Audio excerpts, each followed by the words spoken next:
آپ کے آس پاس ہر چہرہ معصوم لگتا ہے، ہر طالب علم مصروف نظر آتا ہے، لیکن کبھی سوچا ہے کسی کی مسکراہٹ کے پیچھے چھپا ہو سکتا ہے ایک ایسا راز جو صرف اندھیرے میں جیتا ہے؟ یہ کہانی صرف ڈرگس کی نہیں، یہ کہانی ہے ان سپنوں کی جو زہر کے ساتھ مر جاتے ہیں۔ اور سب سے افسوس کی بات یہ ہے کہ یہ کہانی کسی اور کی نہیں، یہ کہانی ہو سکتی ہے آپ کے اپنے بچے کی۔ ہر صبح جب اسکول یا یونیورسٹی کا گیٹ کھلتا ہے تو اسٹوڈنٹس کی ایک لمبی لائن ہوتی ہے۔ کوئی ہنستے ہوئے آتا ہے، کوئی سویا ہوا آتا ہے، اور کوئی آنکھوں میں اداسی لے کر آتا ہے۔ زندگی ہر طالب علم کے لیے ایک الگ کہانی ہے، لیکن ان سب کہانیوں میں ایک لائن ایسی ہے جو دکھائی نہیں دیتی لیکن محسوس کی جا سکتی ہے، اور وہ لائن ہے ڈرگس۔ ڈرگس کا نام سنتے ہی زیادہ تر لوگ سوچتے ہیں کہ یہ صرف گلیوں کا مسئلہ ہے، صرف ان لوگوں کا جو غریب ہیں یا جن کا تعلیم سے دور کا رشتہ ہے، لیکن یہ سوچ صرف اور صرف ایک دھوکہ ہے۔ آج پاکستان کے ٹاپ سکولز اور یونیورسٹیز تک میں یہ زہر پھیل چکا ہے۔ زیادہ تر طالب علم ڈرگس کی شروعات مذاق میں کرتے ہیں۔ ایک دوست کہہ دیتا ہے ایک بار ٹرائی تو کر، کچھ نہیں ہوتا۔ دوسرا دوست کہتا ہے ریلیکس ہونے کے لیے بیسٹ چیز ہے، اور اسی ہنسی میں ایک طالب علم اپنے پہلے نقصان کا پہلا قدم اٹھاتا ہے۔ کسی کو پتہ نہیں چلتا کہ کب وہ پہلا پف، وہ چھوٹی سی ٹیبلٹ یا پاؤڈر لائف کی سب سے بڑی غلطی بن جاتی ہے۔ اگر آپ پوچھیں کہ طالب علم ڈرگس کیوں لیتے ہیں تو جواب ایک نہیں کئی ہوں گے۔ کوئی سٹریس سے دور بھاگنا چاہتا ہے، کوئی ڈپریشن کا شکار ہے، کسی کو اپنے گھر کا تناؤ برداشت نہیں ہوتا، کوئی صرف اپنے دوست بنانے کے لیے سب کچھ ٹرائی کرتا ہے، اور کئی ایسے ہیں جنہیں صرف یہ دیکھ کر شوق ہوتا ہے کہ سب لے رہے ہیں، میں کیوں نہیں۔ یہ ریزنز چھوٹی لگتی ہیں لیکن انہی چھوٹی باتوں کی وجہ سے شروع ہوتی ہے تباہی کی راہ۔ جب طالب علم اکیلا محسوس کرتا ہے، جب اسے لگتا ہے کہ کوئی اس کی بات نہیں سمجھتا، تو اس کا ذہن ایک ایسے کمفرٹ کی تلاش میں نکل پڑتا ہے جو سب کچھ بھلا دے، اور وہ کمفرٹ اسے ڈرگس کے روپ میں ملتا ہے۔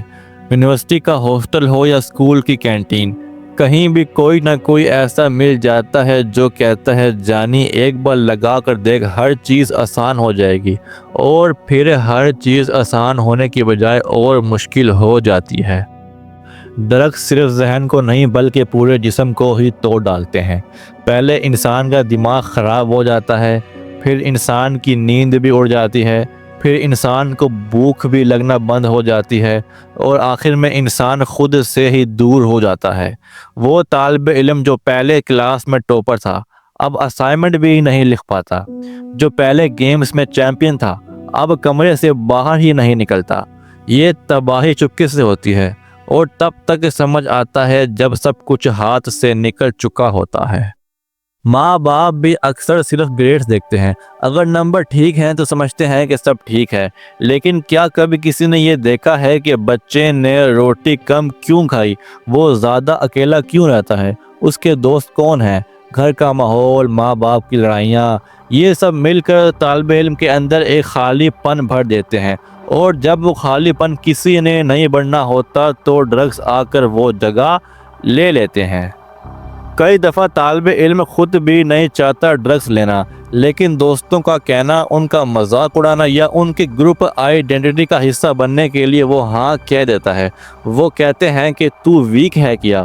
وہ سوچتا ہے کہ اگر ان کے ساتھ رہنا ہے تو ان جیسا ہی بننا ہوگا، اور یہاں سے شروع ہوتی ہے وہ جرنی جہاں سے واپسی مشکل ہوتی ہے۔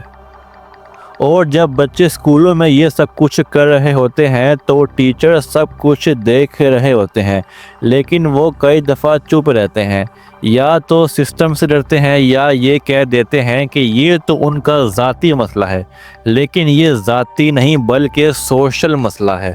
اور جب سوسائٹی کسی کو بدنام کرتی ہے، مدد نہیں دیتی، تو وہ طالب علم اور زیادہ اندر ہی اندر گرتا رہتا ہے۔ اور اس کے بعد ایک ٹائم ایسا بھی آتا ہے جب طالب علم اپنے اندر کے ہر راز سے تھک جاتا ہے۔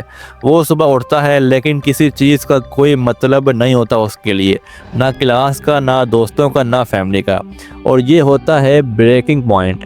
کئی دفعہ وہ سوسائڈ کے بارے میں سوچتا ہے، کئی دفعہ وہ اوور ڈوز بھی لے لیتا ہے، کئی دفعہ وہ صرف اندھیرے میں بیٹھ کر روتا ہی رہتا ہے، اور ہم سوسائٹی، گھر والے اور ٹیچرز سب کے سب بس دیکھتے ہی رہتے ہیں۔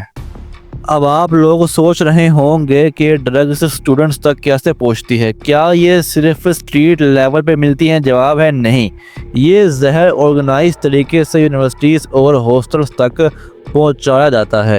کئی جگہوں پر سیکورٹی گارڈ، سٹاف یا خود طالب علم اس کا حصہ ہوتے ہیں۔ وہ چھوٹی چھوٹی پیکٹس میں لے کر آتے ہیں اور اندر ہی اندر سب کچھ ڈسٹریبیوٹ ہوتا ہے، لیکن کسی کو کچھ نظر نہیں آتا کیونکہ سب کچھ اندر سے ہی سیٹ ہوتا ہے۔ ڈرگز ہر وقت پاؤڈر کی شکل میں موجود نہیں ہوتی، اب یہ کیپسول کے نام پہ بھی ملتی ہے، اور طالب علم سمجھتا ہے کہ یہ کوئی میڈیسن ہے، لیکن اصل میں یہ اس کے ذہن کو آہستہ آہستہ مار رہی ہوتی ہے۔ اب بات صرف کوکین، ہیروئن یا ویڈ کی نہیں، اب ڈیزائنر ڈرگز، سنتھیٹک پل اور ویپنگ فلوئڈز تک بات پہنچ گئی ہے، اور ہر نئی چیز پہلے سے زیادہ پاورفل اور پہلے سے زیادہ طاقتور ہوتی ہے۔ ایڈکشن کسی بھی چیز کی عادت کا نام ہے جو آپ کے کنٹرول میں نہیں رہتی، اور جب بات ڈرگز کی ہو تو ایڈکشن صرف فزیکل نہیں بلکہ ایموشنل اور سائیکولوجیکل بھی ہوتی ہے۔ پہلے لگتا ہے کہ میں کبھی بھی چھوڑ سکتا ہوں، پھر لگتا ہے کہ شاید کل چھوڑ دوں گا، اور آخر میں وہ وقت آتا ہے جب لگتا ہے کہ میں کبھی چھوڑ ہی نہیں سکتا۔ یہ وہ منزل ہے جہاں تک پہنچنے کے بعد ایک طالب علم صرف اور صرف زندہ ہوتا ہے لیکن جیتا نہیں ہے۔ جب ایڈکشن حد سے زیادہ بڑھ جاتی ہے اور ڈرگز افورڈ نہیں ہو رہے ہوتے تو طالب علم چوری کرتا ہے، کبھی گھر سے پیسے چراتا ہے، کبھی روم میٹ کا سامان، یا کبھی دوستوں کا والیٹ، اور پھر اگر پیسے نہ ملیں تو ڈرگ ڈیلرز کے لیے کام کرنے لگتا ہے۔ وہ طالب علم جو کبھی نالج کا راہی تھا اب وہ الیگل سپلائی چین کا حصہ بن جاتا ہے، اور یہاں سے اس کا نام طالب علم نہیں مجرم پڑ جاتا ہے۔ اکثر لوگ یہ سوچتے ہیں کہ اگر کوئی طالب علم ڈرگز کا شکار ہو جائے تو اس کا کوئی فیوچر نہیں، لیکن یہ سوچ بھی اتنی ہی خطرناک ہے جتنا کہ ڈرگز لینا۔ ریکوری پاسبل ہے، لیکن اس کے لیے سمجھ، سپورٹ اور صبر چاہیے۔ ریہاب سینٹرز، کونسلنگ، تھراپی، یہ سب کچھ مددگار ثابت ہو سکتا ہے، لیکن سب سے پہلے اس طالب علم کو یہ بتانا لازمی ہے کہ تم اکیلے نہیں ہو۔ جب یہ جذبہ ملتا ہے تو کوئی بھی اندھیرے سے روشنی کی طرف واپس آ سکتا ہے۔